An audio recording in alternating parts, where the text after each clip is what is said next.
tout le monde et bienvenue dans cette nouvelle vidéo qui sera un tag. Alors je sais qu'on est dans les tops de l'été, mais j'ai trouvé un tag assez sympa sur les classiques et j'avais envie de les partager avec vous, de le partager avec vous. N'hésitez pas à reprendre ce tag, je vais mettre les questions dans la barre d'infos. Moi je l'ai repris, alors moi-même de chez Nadia, Madame Rêve encore de livres, qui elle-même l'a repris chez une autre fille, qui l'a repris en anglais chez quelqu'un, bref. C'est un tag et visiblement qui tourne sur YouTube depuis un petit moment, c'est un tag classique. Donc c'est parti. Première question, pourquoi lisez-vous des classiques et à quelle fréquence?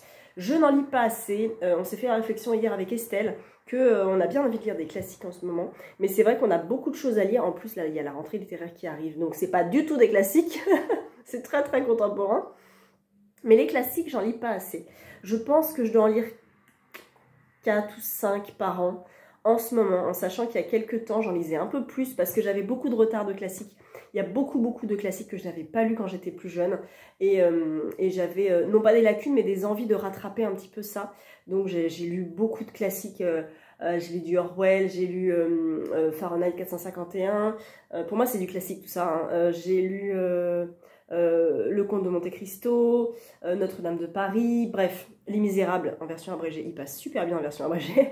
Et puis voilà, bon, à quelle fréquence? Assez peu finalement. Pourquoi je lis des classiques? Parce que j'aime les classiques. Parce que de base, j'aime le classique de Zola, mais il y a beaucoup d'autres auteurs classiques que j'aime beaucoup, que j'ai découvert justement avec cette curiosité de lire des classiques. J'ai notamment, et j'aimerais creuser un petit peu plus, j'avais lu du Dostoïevski, une petite nouvelle, je ne sais plus ce que c'était. J'avais lu Le Diable, mais je ne sais plus si c'est Dostoïevski. Et du coup, j'avais cette espèce d'appréhension débile de me dire que la littérature russe était totalement inaccessible. Pourquoi? C'est complètement faux. C'est très accessible au contraire. Donc je serais très curieuse de creuser un peu plus la littérature russe. Mais je lis des classiques par amour de la plume classique. Parce que j'aime, parce que c'est beau. J'ai beau lire du thriller, du polar. J'aime le classique aussi, j'aime quand ça prend son temps, quand c'est poétique, quand il y a des belles descriptions, quand on y est. Alors si en plus ça se passe à Paris, c'est comme ça. Mais voilà, j'aime lire des classiques pour la plume, pour le style, pour la beauté. Voilà. Quelles sont les périodes, le pays ou la culture aussi au sujet desquels tu aimes le plus lire de classiques? Alors, j'aime Paris, j'aime les classiques qui se passent à Paris parce que je connais Paris, parce que j'aime beaucoup certains quartiers de Paris qui sont très très vieux, genre le centre, le Marais, où on voit les vieux immeubles un petit peu, pas tordus, mais un peu, voilà, on sait que ça date vraiment, vraiment. Et j'aime cette culture parisienne, voilà. J'aime ce vieux Paris, j'adore ça. Je lis peu d'autres classiques, à part, pour le Victober, des classiques anglais. J'aime beaucoup le style victorien également, donc Brontë et compagnie, hein, tout ça, voilà, on connaît, et j'aime vraiment beaucoup aussi cette culture-là, surtout pour la littérature classique, aussi pour la littérature contemporaine, je pense, mais c'est un pays que je connais moins bien, et finalement, je le connais des fois mieux à travers les classiques, donc à travers les anciennes époques que actuellement. Donc, et puis encore une fois, la Russie, je serais curieuse de découvrir un peu plus la culture russe et l'écriture russe, en fait. Quel livre moderne mériterait le statut de classique? C'est dur, ça. Là, comme ça, je dirais Annie Ernaux, parce qu'ils sont essentiels, ces bouquins. Mais ça, c'est parce que j'en ai lu récemment et que ça m'a vraiment frappée de par la vérité de ce texte. Alors, je sais pas, gros débat, à partir de quand un livre est considéré comme un classique? Est-ce que c'est le temps? Est-ce que c'est le style? Est-ce que c'est qu'il reste dans le cœur de millions de gens? J'en sais rien. Est-ce que Virginie Grimaldi va être classique un jour? J'en sais rien. On a l'image des classiques poussiéreux. Il y en a des classiques poussiéreux qui sont très sympas à lire, hein. Donc je ne sais pas quel auteur, quel livre pourrait être un classique. Mais c'est vrai qu'Annie Ernaux, elle pourrait, bon, elle a eu le prix Nobel de littérature, donc on pourrait se dire, allez, elle passe un peu au statut classique en fait finalement. Il y en a plein d'autres. Peut-être Colette aussi, j'en ai lu qu'un d'elle, mais je pense que c'est une autrice contemporaine, mais qui peu à peu s'éloigne de notre contemporanité, l'époque actuelle, et qui prend une place de classique finalement. Est-ce qu'un classique est un classique à partir du moment où on l'étudie à l'école? Je ne sais pas. Mais ouais, comme ça je dirais Annie Ernaux. Le dernier classique lu, eh ben, c'est je l'ai oublié d'ailleurs, l'argent de Zola, que malheureusement j'ai abandonné. Parce que l'argent, la spéculation, la bourse, tout ça, ça m'intéresse moyen et que j'ai pas accroché, tout simplement. Et c'est le premier Zola que j'abandonne et c'est pas grave. Donc voilà, je l'ai abandonné, mais peu importe. Donc c'est le dernier, mais je vais essayer d'avancer là les Rougon-Macquart parce qu'il m'en reste 2 à lire. 2 sur 20. Donc ça sera le prochain, j'imagine. Classique à la plus belle couverture. Alors j'ai sorti celui-là. C'est un Jules Verne. Et en fait, c'est une collection... Bonne question. Ils sont même pas ouverts.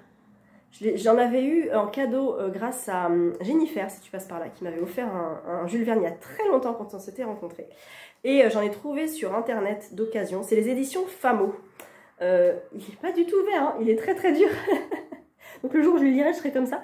Ça, c'est de la Terre à la Lune. Ils sont magnifiques, les dos sont superbes. Et les couvertures sont très très belles aussi. Elles sont identiques des deux côtés et elles sont toutes identiques. J'en ai 4 comme ça, ils sont rangés tous les 4 dans ma bibliothèque. C'est les mêmes et je les trouve superbes.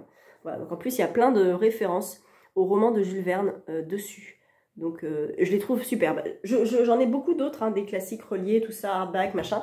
Mais je trouve que celui-là est le plus beau visuellement. Parce qu'en fait des fois on a souvent le dos qui est très beau et finalement là il n'y a rien en fait. Alors que là, c'est vraiment dessiné, et puis c'est Jules Verne, quoi. On voit le ballon montgolfière, le bateau, les mystérieuses, voilà, on voit tout, en fait. Donc, j'aime beaucoup cette couverture, ces couvertures-là. J'ai aussi, alors, débat ou pas, j'ai des romans, reliés à la Pléiade. Voilà, j'ai tous les Rougon-Macquart à la Pléiade, mais je trouve que l'édition de la Pléiade n'est pas belle, en fait. Elle est précieuse. Elle est riche, elle est chère, elle est, comment dire, elle est soignée, bien sûr.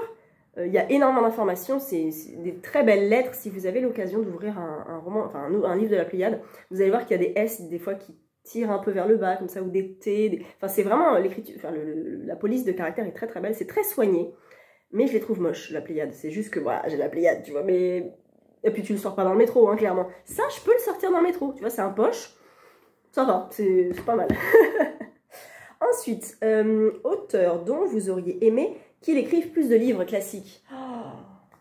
Je ne vais pas dire Zola parce qu'il en a écrit un paquet. Zweig, c'est pareil. Après, dans les auteurs que j'aime bien, en fait, j'en lis pas tant que ça. Peut-être les Sœurs Brontë. J'aurais aimé qu'elles écrivent encore plus de livres. Parce que je crois que Anne en a écrit 2. Charlotte en a écrit 4 ou 5, je crois, et Émilie n'en a écrit qu'un. Donc, peut-être j'aurais aimé qu'Émilie écrive un peu plus de romans, parce que Les Hauts de Hurlevent, c'est quand même classique parmi les classiques. Elle a écrit des poèmes aussi, que j'aimerais trouver, parce que j'avais vu le film La vie des Sœurs Brontë, que j'ai trouvé superbe, et il y a un extrait d'un poème qui est magnifique. Et je m'étais dit, il faut que je trouve. Il faut que je trouve ce recueil, et je pense qu'il a été traduit en français, mais je crois qu'il est difficilement trouvable, sauf s'il a été peut-être réédité. Donc je crois que j'aurais aimé qu'Émilie Brontë écrive un peu plus que Les Hauts de Hurlevent. Franchement, hein, franchement, t'aurais pu faire un peu plus, cocotte. Classique que, j'arrive plus à me relire, que vous avez lu. Non. Classique que vous aimez. Je n'arrive plus à me relire. Bon, on va passer à la question suivante, où je vais faire une petite pause, simplement pour me relire. Je sais, parce que j'écris en abrégé. Classique que vous aimez le moins. La princesse de Clèves. Voilà, j'ai tenté en seconde, j'ai trouvé ça d'un ennui mortel. J'ai retenté il y a 4 ans, j'ai trouvé ça d'un ennui mortel. Le début était... la fin est intéressante, la fin, en fait, voilà. Tout le début avec 258 personnages, non, vraiment pas. Le style, j'ai pas aimé. La princesse de Clèves, pour moi, c'est le poids du classique pour moi. Et j'ai aussi Candide de Voltaire, où j'avais retenté une deuxième fois en étant adulte. Je n'ai trouvé aucun intérêt à ce bouquin, c'est très personnel. Mais c'est vraiment les 2 classiques dont je m'éloigne le plus possible. Classique préféré en traduction. Alors là, je suis pas très douée en traduction. Je n'ai pas de titre en tête, donc je ne saurais pas vous dire lequel je pense qu'il y a plusieurs traductions pour beaucoup de classiques. Donc il suffit de regarder un petit peu. N'hésitez pas à aller sur le compte Instagram de Autonalis, A-U-T-O-N-A-L-Y-S, Autonalis, qui lit, elle, beaucoup de classiques et qui s'intéresse justement aux traductions. des classiques, notamment sur Jane Austen, sur les Sœurs Brontë, je crois sur Dickens aussi, il me semble. Et c'est très intéressant parce qu'effectivement, la traduction joue un grand rôle dans les livres qui ne sont pas d'origine française. Et effectivement, ça peut complètement influencer la lecture et faire qu'on est vraiment dans le bouquin ou pas du tout. Je pense que le travail de traduction est très important, on n'en parle pas assez. Classique préféré, blablabla. Classique contemporain préféré. Qu'est-ce que c'est que cette question? Le classique contemporain préféré. Eh bien, Annie Ernaux, Les années d'Annie Ernaux, La femme gelée d'Annie Ernaux, puisqu'elle est ma contemporaine classique préférée. Voilà, je la mets dedans. Et je mets Les années et La femme gelée. Et enfin, dans quel lieu dédié à la littérature classique, ah non, c'est pas enfin, il y en a d'autres, aimeriez-vous aller?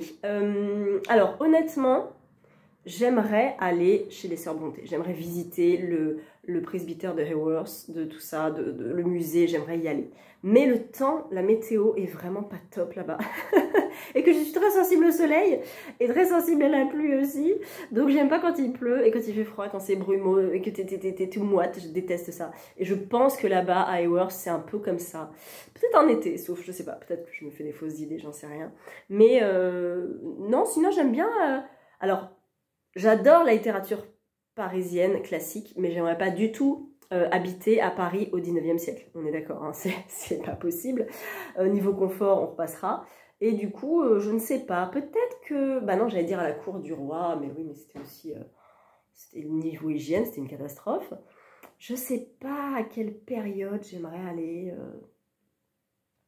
Je ne sais pas. Ou alors juste quelques heures comme ça, en touriste. Vous avez 3-4 heures pour être plongé, pouf, dans le bouquin et puis regarder et voir les différences avec les lieux parisiens qu'on connaît et ceux d'avant. Ça, j'aimerais bien, mais pas très longtemps, hein, parce que pour que j'y dorme pas, parce que j'aurais peur de me faire égorger la nuit, surtout si je suis une femme. Donc non, pas trop longtemps. Ensuite, classique à recommander à un enfant. Alors moi, quand j'étais petite, ma grand-mère me lisait Les Malheurs de Sophie, de la comtesse de Ségur, qui est classique, je pense, pour les enfants. Je ne l'ai pas relu, donc je n'ai pas de souvenir en tant qu'adulte de ce que ça pouvait être niveau écriture. C'est pas très clair ce que je dis. Mais je ne sais pas, je ne me rappelle plus comment c'était écrit du tout. Je me rappelle juste d'une histoire où Sophie avait mangé trop de brioche et mangé trop de crème et qu'elle avait été malade. Ça, c'est le seul souvenir que j'ai d'elle. Mais je ne me rappelle pas du tout du style d'écriture. C'est ma grand-mère qui me le disait comme ça. Bon, je ne sais pas. Je pense que Les Malheurs de Sophie, c'est pas mal à raconter à un enfant, une petite fille. Sinon, je pense que, bon, à partir d'un certain âge, mais je crois que les Jules Verne, ça doit être kiffant à lire. Ou à écouter. Parce que c'est tellement l'aventure que ça doit être génial, en fait, pour les enfants qui ont tellement d'imagination.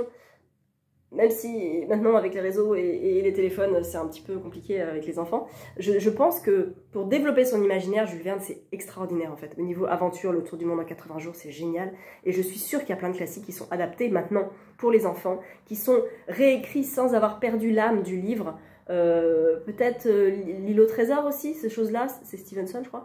Je suis sûre qu'il y a des bouquins comme ça, bien sûr qui sont en plus étudiés au collège, hein, en 6e, 5e, tout ça. Donc je suis persuadée qu'il y a beaucoup de classiques et je pense que Jules Verne est une bonne porte d'entrée peut-être à lire à un enfant. Quel classique mériterait d'être renommé? Ouh là là, je ne suis personne pour vouloir renommer un titre de classique. Non, là comme ça je vois pas, je cherche dans les Zola peut-être parce que des fois le titre est très court, L'argent, la terre, l'œuvre, mais quoique non, je ne me vois pas du tout renommer un texte, un classique... Ou alors La princesse de Clèves. La princesse de Clèves et ses 258 personnages. Deux petits points, préparez-vous. Non, je vois pas.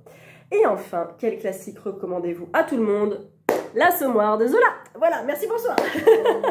Tout le monde, je dis à tout le monde, si vous devez lire un classique, lisez L'Assommoir. N'ayez pas peur de Zola.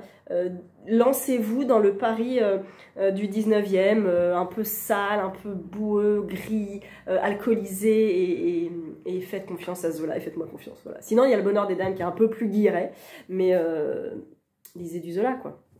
N'ayez pas peur de Zola, surtout pas. Voilà. Eh bien écoutez, j'espère que ce petit tag vous a plu. N'hésitez pas à reprendre du coup le tag et à répondre peut-être à certaines questions de ce tag en commentaire. Je me ferai un plaisir de vous lire et de vous répondre. À bientôt!